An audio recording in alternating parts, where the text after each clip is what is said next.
बोलिए कन्हैया लाल की जय, बोलिए वृंदावन बिहारी लाल की जय हो।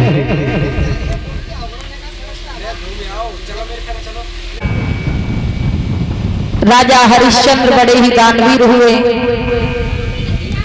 शिव के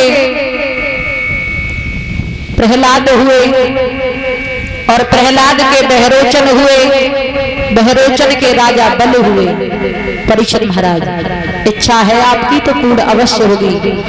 और बहरोचन के राजा बल हुए हैं, दैत्यों के राजा, बहुत बड़े दानवीर राजा हैं जो दैत्यों के राजा हैं बल। श्रोताओं, एक बार जब देवासुर संग्राम हुआ है, दैत्य गुरु शुक्राचार्य हैं और देव गुरु बृहस्पति हैं। जो भी दैत्य मर जाता है देवासुर संग्राम में, शुक्राचार्य मृत संजीवनी विद्या को जानते थे। मृत संजीवनी विद्या शुक्राचार्य ने भगवान भोले बाबा से सीख ली थी। जो भी दैत्य मर जाता है उसे जीवित कर देते हैं। अब देवता बड़े परेशान, देवता सोचने लगे हैं हम क्या करें। जो भी दैत्य मर जाता है उसे शुक्राचार्य जी जीवित कर देते हैं। देवता कमजोर पड़ रहे हैं और दैत्य बहुत बलवान है।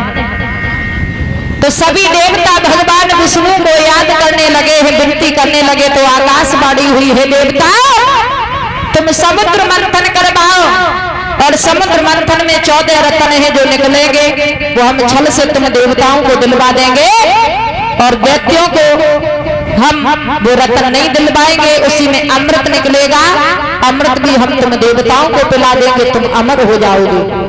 देवता कहने लगे हम अकेले समुद्र मंथन कैसे कर पाएंगे।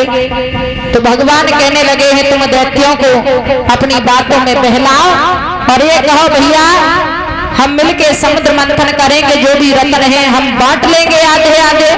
तो राक्षस अवश्य ही समुद्र मंथन करवाएंगे। राजा बलि के पास में इंद्र पहुंच गए और कहने लगे हैं भैया बल, हमारी ये इच्छा है कि समुद्र में 14 रत्न हैं और हम उन रत्नों को निकालें। आप हमारा साथ दो तो हम आपको भी हिस्सा देंगे। बल कहने लगा है कोई चालाकी तो नहीं कर रहे हो। जवाब दिया नहीं। अरे कोई चालाकी नहीं कर रहे हैं, आप समुद्र मंथन करवाइए, आधा हिस्सा हम तुम्हें देंगे। दैत्य समुद्र मंथन के लिए जब तैयार हुए हैं, मद्राचल पहाड़ को लाया गया और शेषनाग की नेटी बनाई गई और उस समुद्र को मथने लगे हैं। और जब समुद्र मंथन होने लगा है, फन की ओर राक्षसों को लगाया, पूंछ की ओर देवता लग गए, क्योंकि फन की ओर जहर निकलता है। कुछ तो राक्षस विष के प्रभाव से व्याकुल होने लगे जो फन की ओर लगे हुए थे और देवता पूंछ की ओर लगे थे। और जब समुद्र मंथन होने लगा है, मंदराचल पहाड़ धंसने लगा है समुद्र में, तो भगवान विष्णु कच्छप का रूप बना करके आ जाते हैं, उस पहाड़ के नीचे घुस जाते। अब समुद्र मंथन होने लगा और जिस टाइम समुद्र मंथन हुआ तो कौन कौन से रत्न निकले।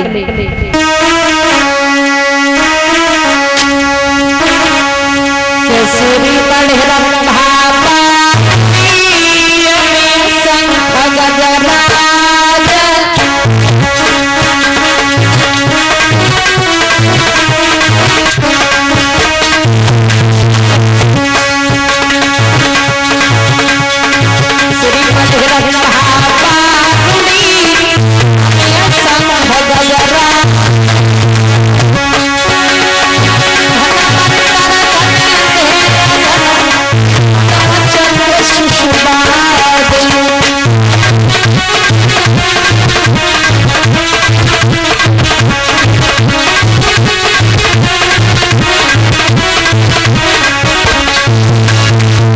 समुद्र मंथन में से 14 रत्न निकले और जब 14 रत्न निकले हैं, बारूदी भी निकली।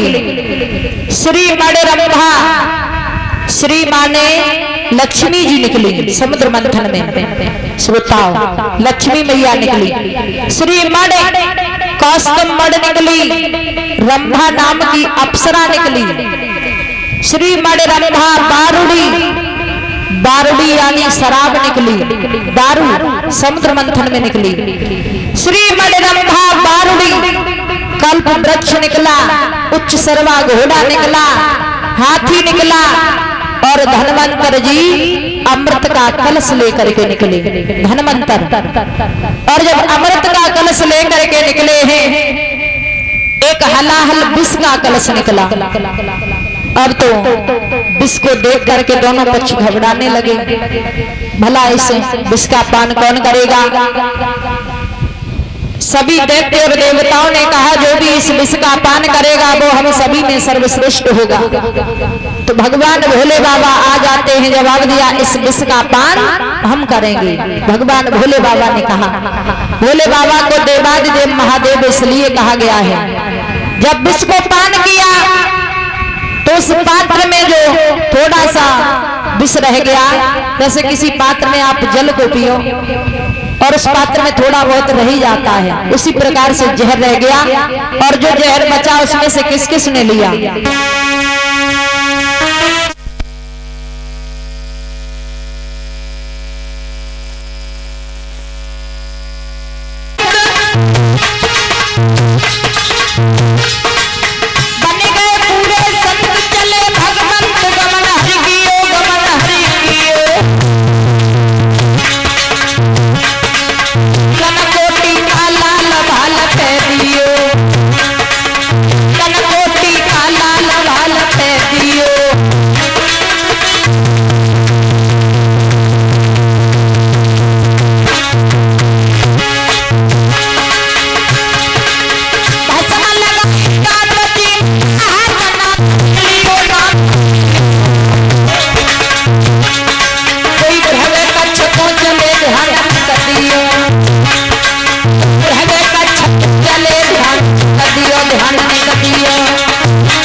बामन भगवान चले हैं, बामन अंगुल के महात्मा बन करके, और जब चलते हुए जा रहे हैं नंगर के नर और नारी देख रहे हैं, कह रहे हैं सखियाएं कह रही ओरी आली ओरी बहना, ऐसे महात्मा हमने अपने जीवन में आज तक ना देखो।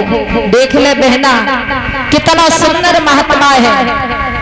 सखियाएं आपस में बातें कर रही है, बहना बामन भगवान को देख करके अरे जनमा को बहना मेरी, अरे लागत नाई भिखारी रे,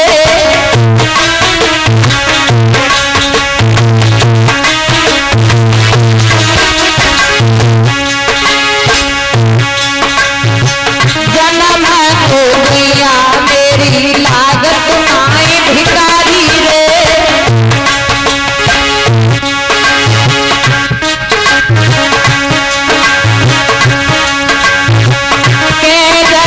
मैया मर गई छोड़ धरी महतारी रे,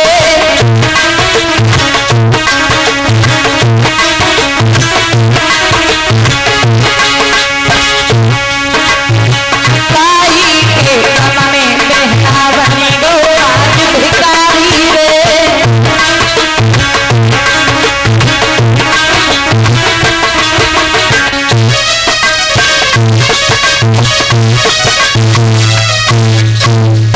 नंगर के नर और नारी कह रहे हैं, हे संत भगवान आज हमारे यहाँ ठहर जाइए। लेकिन बामन भगवान कह रहे हैं हमें राजा बल के यहाँ पर जाना है। श्रोताओ चले हैं बामन भगवान, इधर बल के 99 अश्वमेध यज्ञ पूर्ण हो गए, 100वें यज्ञ की बारी थी। उसी समय